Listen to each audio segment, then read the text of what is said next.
What? Mario in a turn-based RPG? Yuck. What was Nintendo thinking?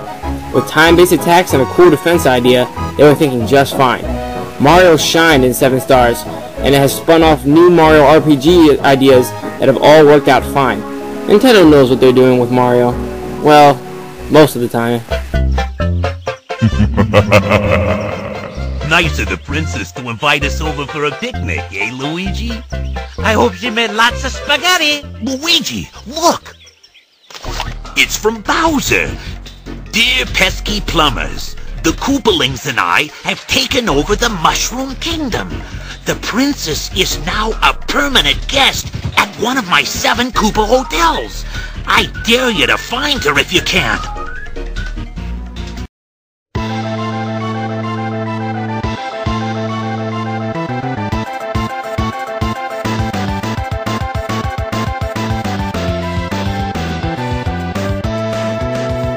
I know what you're all thinking right now.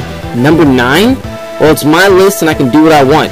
The SNES was regarded as the king of RPGs. FF3 is often regarded as the king of Final Fantasy games. Enough said.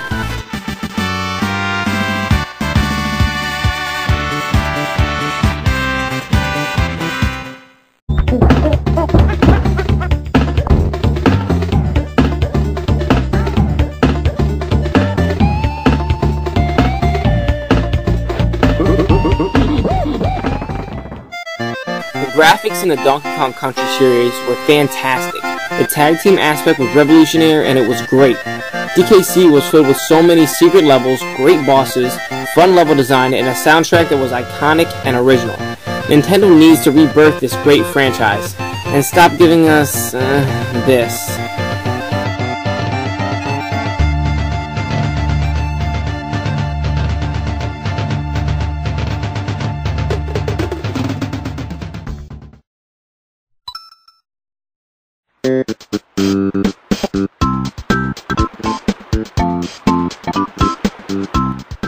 Yoshi was awesome in the first platforming game he, or she, or whatever it is, starred in. The graphics were the prettiest of its time. Yoshi's Island had spot-on controls, a great soundtrack, and the most epic Bowser boss battle of all time.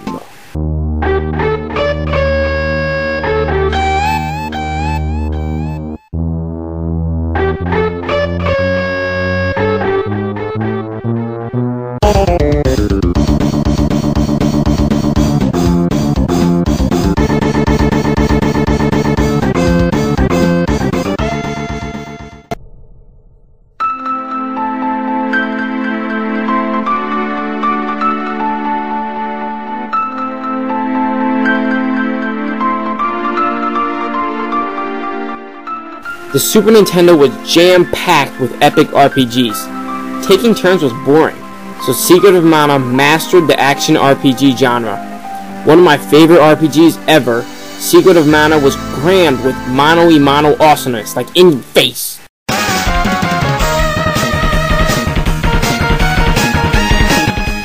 Most people say Mega Man 2 is the best of the franchise. I'm not going to get into a fight, so I'll just pretend I agree.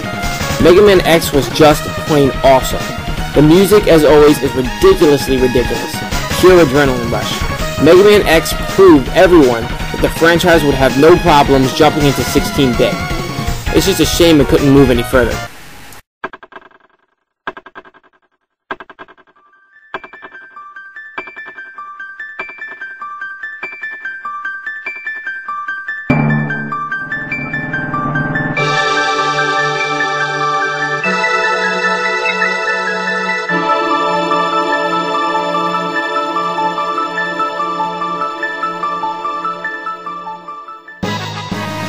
Some consider this to be the best RPG on the Super Nintendo. Others consider it the best RPG of all time, and still others say it's the best game of all time. It's my favorite RPG ever. Not much needs to be said about this classic except this. If you've never played it, go get this game now. If you've played it and you don't like it, you have no soul. After the NES and Game Boy hits, everyone could tell that Metroid would be a solid franchise for Nintendo. When Super Metroid was released, it exceeded all expectations. Considered the best in the 2D series, Super Metroid jumped right out of the gate with utter chaos. Metroid's missing, dead bodies on the floor, and an eerie soundtrack to set the mood. Great controls, awesome weapons and power-ups. Super Metroid was just filled with 100% win.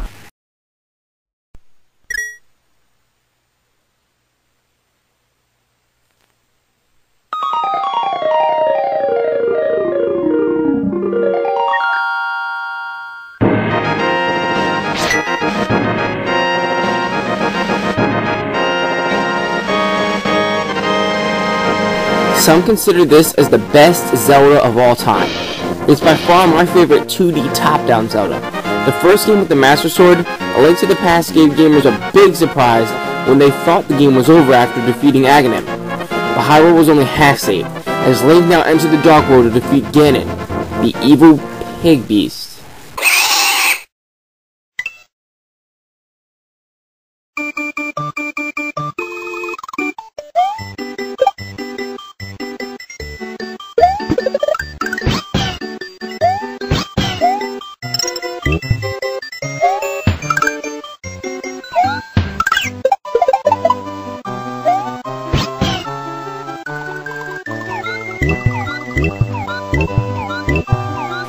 My favorite Mario of all time, Super Mario World, was the perfect side-scroller.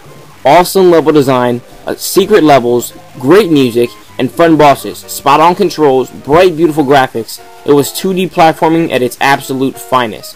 This is my favorite Super Nintendo game of all time. I played this game for hours and hours on my SNES, I played it for hours and hours on my Game Boy Advance, and I still play it to this day on my Nintendo Wii.